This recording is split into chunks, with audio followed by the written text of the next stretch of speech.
Hey guys, in this video we pick up where we left off in the last video, and we're finally making our way to Japan's capital, as well as the home of the best of what the JDM car world has to offer. This video will be a recap of spending several weeks in Tokyo from a car guy's perspective, with some actual Japanese culture and food sprinkled in between.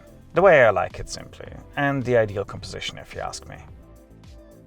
But before that, another up garage that we came across without even looking for it. But it was another chance encounter in Fuji, and you'll just get a couple of snaps of the goodies they had on hand.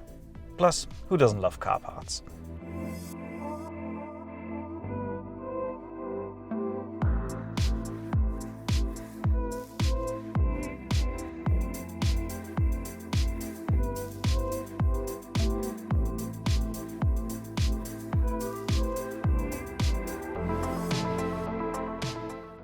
We were making our way to Tokyo, and the amount of cool cars you come across on the expressways is mind-boggling.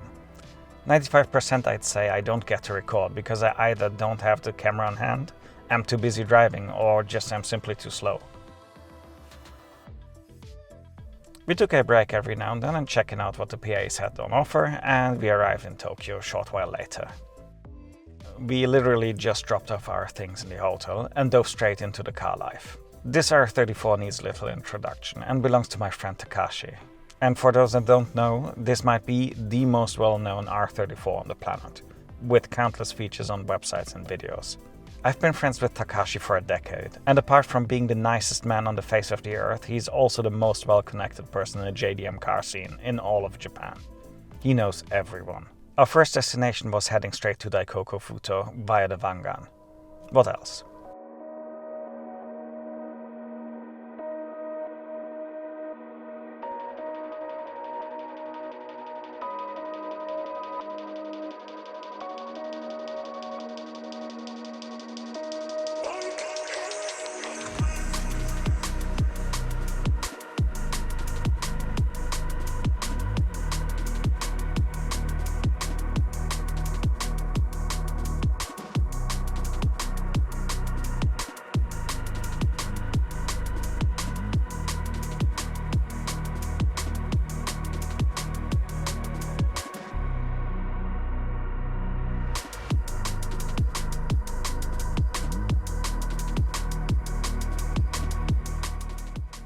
And again, for those that don't know, Daikoku is the mecca of the automotive culture. If there's one place a car guy has had to have seen in his life, it is this.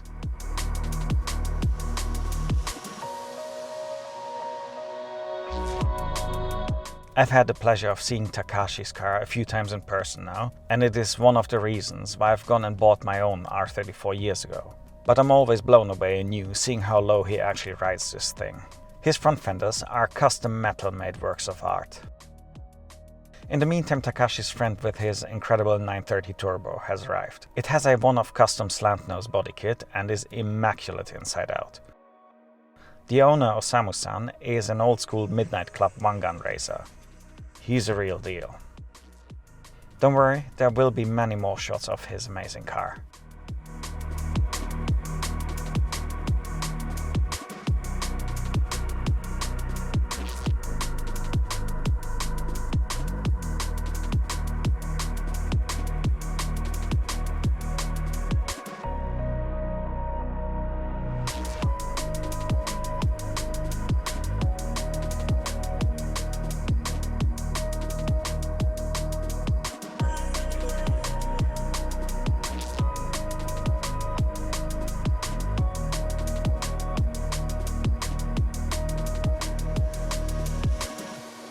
Currently, there's a huge influx of tourists in Japan now that it has opened its borders again, and due to the amount of people coming in here, the police has been shutting down Daikoku between roughly 8 and midnight on Fridays and Saturdays, causing all these cars to scramble all over Tokyo.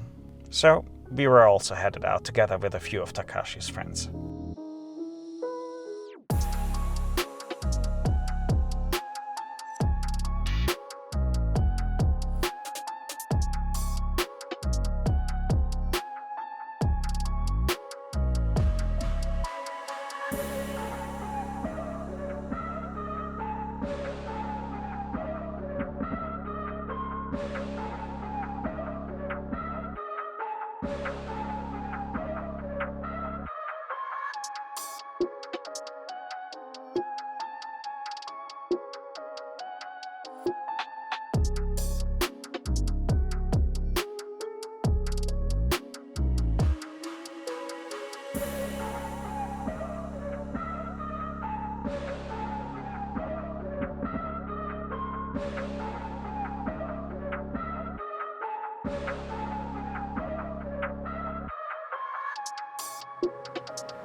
Yeah, I wish my photo was that rapid. Takashi's R34 is as straight piped as can be, and is by far the loudest of all cars I've come across in Tokyo. Out of nowhere, this J600 Cresta appeared and just stuck with us on our way through Tokyo. This turned out to be a significant encounter because the driver Clément, a French dude living here in Tokyo, is now one of my best mates I met here in Japan. This was fate.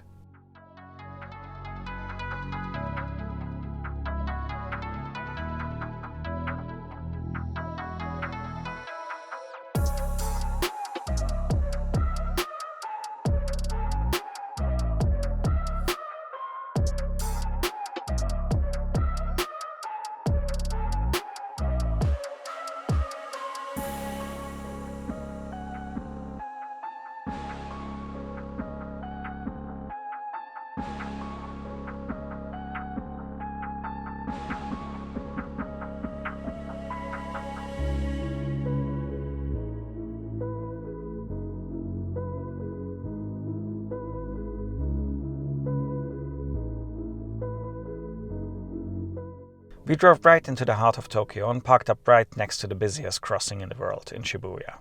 Talk about the craziest place you can chill with your car at.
Few of our guys headed out early, but then more of Takashi's friends showed up with some of the most famous cars in the JDM world. First, Daisuke-san arrived with his stunning Rocket Bunny R35 in Millennium Jade. And then Shinjiro-san with his R33 GTR LM, a Skyline in a league of its own.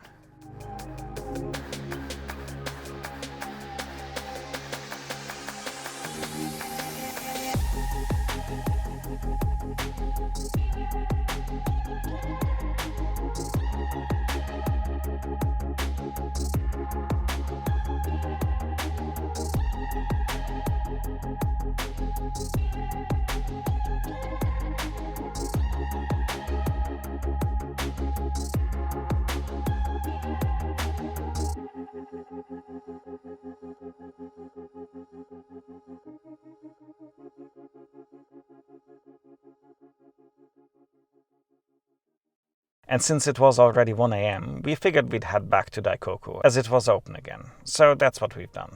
Obviously including another mind-bending drive over the Banga.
This Pantera also belongs to one of Takashi's friends, and it features an exhaust system made by the legendary Garage Sasaki.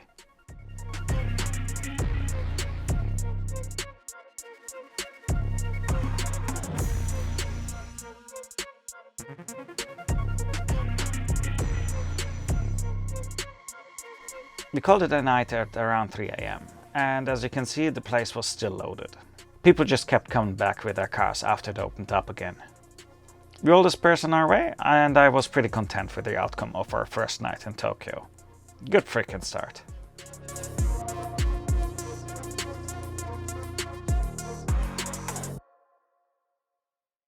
The next morning I headed over to Takashi's place, because he was holding on to something for me.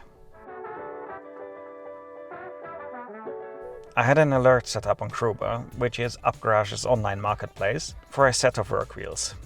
As soon as they popped up, I snatched them up instantly, and Takashi has offered to receive them for me, as I'm moving around too much and it's not exactly reasonable having a set of wheels sent to a hotel. Really glad to have Takashi as a friend.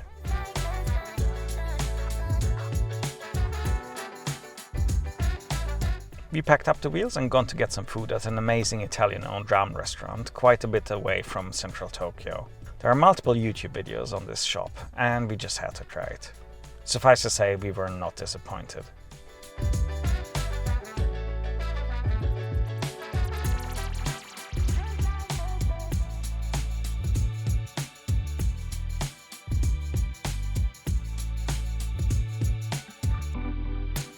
We headed back into the city to our hotel, and by the time we arrived it was already dark.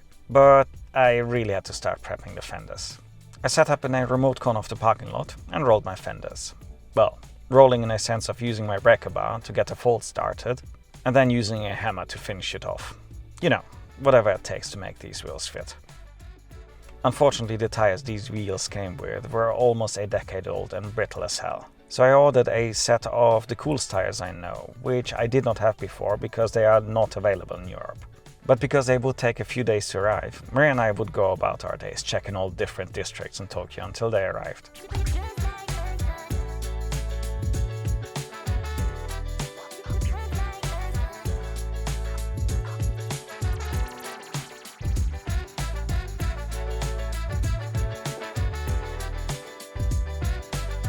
First we headed over to Shinjuku, getting an amazing gyukatsu, followed by a stroll through Piss Alley and the rest of Shinjuku.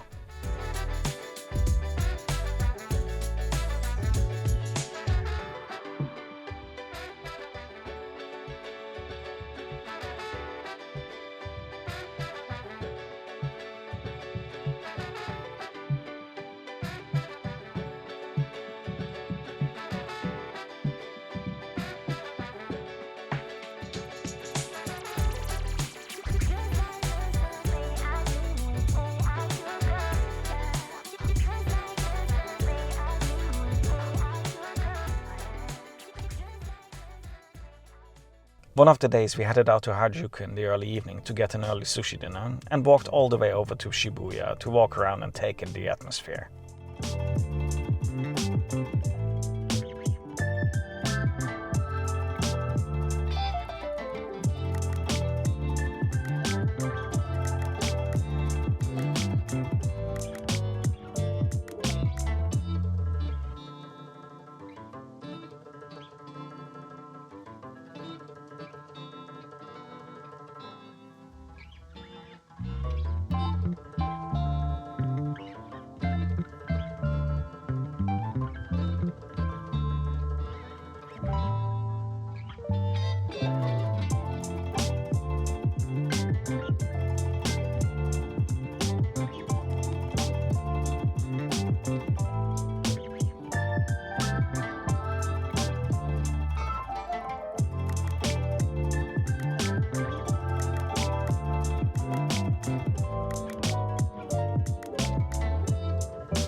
On the way back, we stepped out of the metro at the Ibisu district to get a late-night dinner.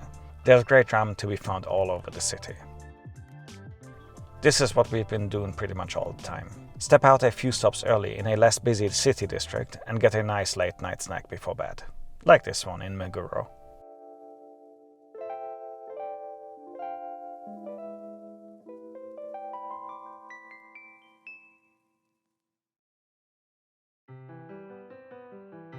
One of the following days was the one I was looking forward to the most. I've never been to Umi Hotaru, a PA in the middle of the Aqua Line connecting Tokyo to Chiba Prefecture.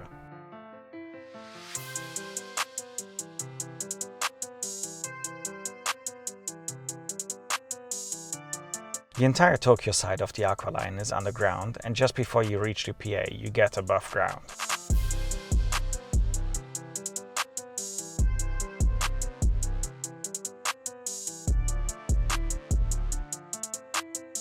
This is not just any PA.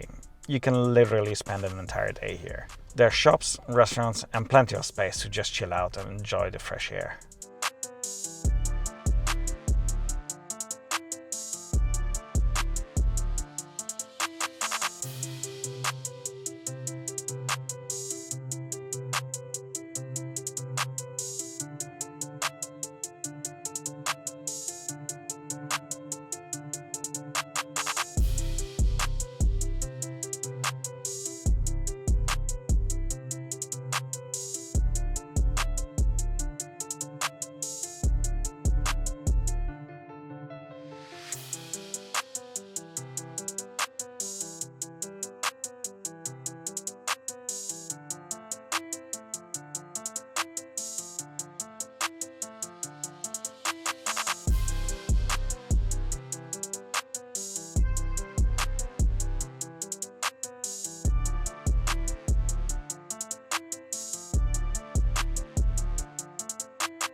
Fully refreshed, we headed out again, but we drove over to the other side in Chiba to take the long way around back to Tokyo, because driving in Tokyo at night might just be one of my favorite things in the world.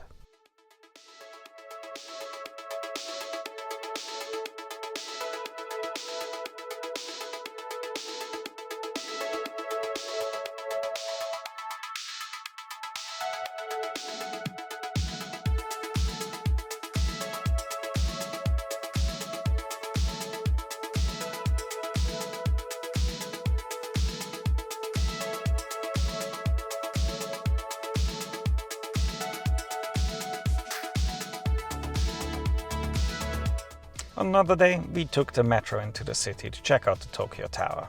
If you ever come to Tokyo, this is an essential. But do it at night. It's much cooler that way.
It was time to install the new wheels.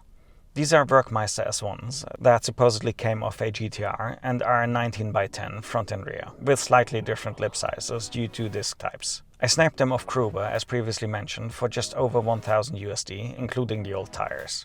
Deal of the century. My new tires have arrived and I finally get to have them installed. Quickly picked them up from Takashi's and drove over to his preferred tire service.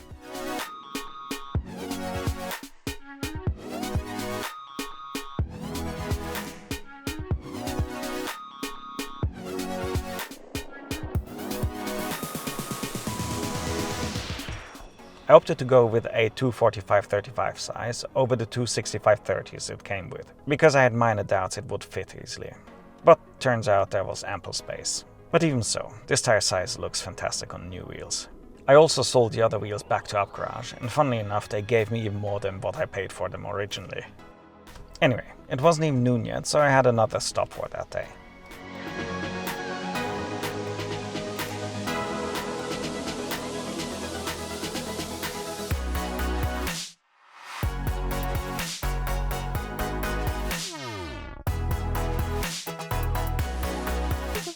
With Takashi's help we had ordered the last piece of the Euros puzzle. Legendary Carshop Glow had received my rear bumper and I was here to pick it up. Turns out the rear bumper wouldn't fit in my car for transporting, so the owner Yukimitsu-san offered for me to install it at the shop. Initially we drove the car in, but quickly realized it would be much easier getting it done outside. So that's what I did.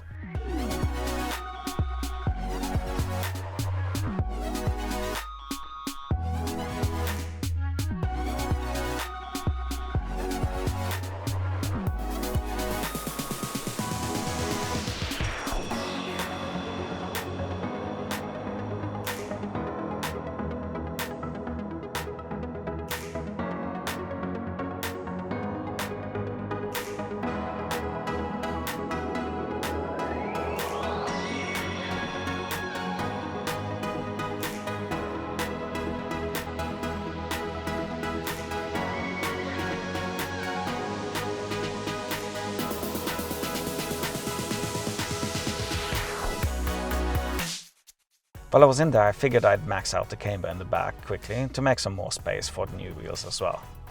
I was sweating bullets, and while it may not look like it on video, it was 35 degrees C throughout the entire summer in Tokyo. It was tough. While I might be an idiot for these choices I make, in some people's eyes, I thoroughly enjoyed myself because I knew I'd never forget this experience. So I took a last stroll through the shop to soak it all in. It's not every day you get to stand in such a legendary place as a car guy. We said our thanks to Yukimitsu-san, and he told us if we needed any more parts, we shouldn't hesitate to ask him to order them in. I'll remember that. The next weekend has come, and like every weekend, it's car nights in Tokyo. We first drove to Akihabara because I was meeting up with my four-door buddy Rio to get some cool shots made.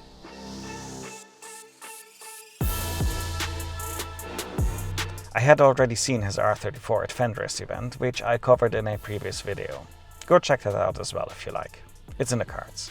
We headed over to the station and parked up for a few minutes to get some cool images.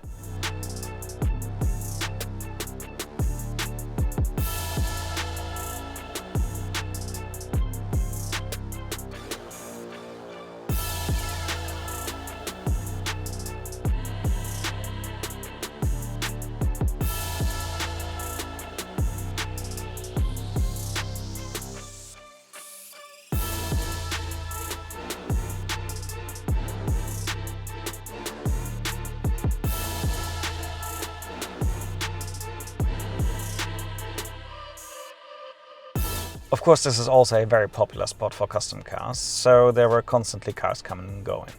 Oftentimes people you have met before as well, just like this Eclipse belonging to Clement's friend and hung out at Shibuya with in a previous weekend. We said our goodbyes and headed out to meet up with Takashi and his guys, this time at Umi Hotaru.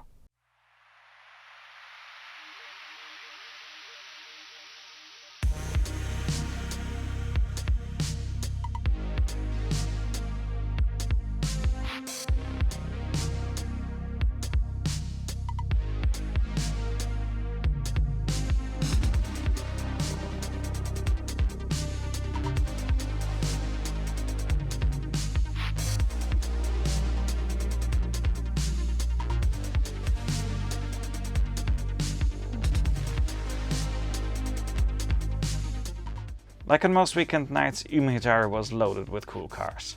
But we were here to see the guys again. Takashi and his closest friends are a tight-knit group of grown men, coming out every weekend with their amazing cars and spend time together. They are the kings of the JDM car scene. Tonight, Takahiro-san was out with his Mercedes wagon, who is also the owner of the Pantera we have seen at Daikoko previously, Osamu-san with his amazing slant-nose 930 Turbo, Tetsuro-san with his 993, one of a couple Porsches he owns. There was also Daisuke-san with the Rocket Bunny R35, as well as Shinjiro-san with the R33 GTR-LM. And of course Takashi's R34. There's a high likelihood you'll find any combination of these guys with any of their cars out and about on a weekend night in the most popular spots in Tokyo.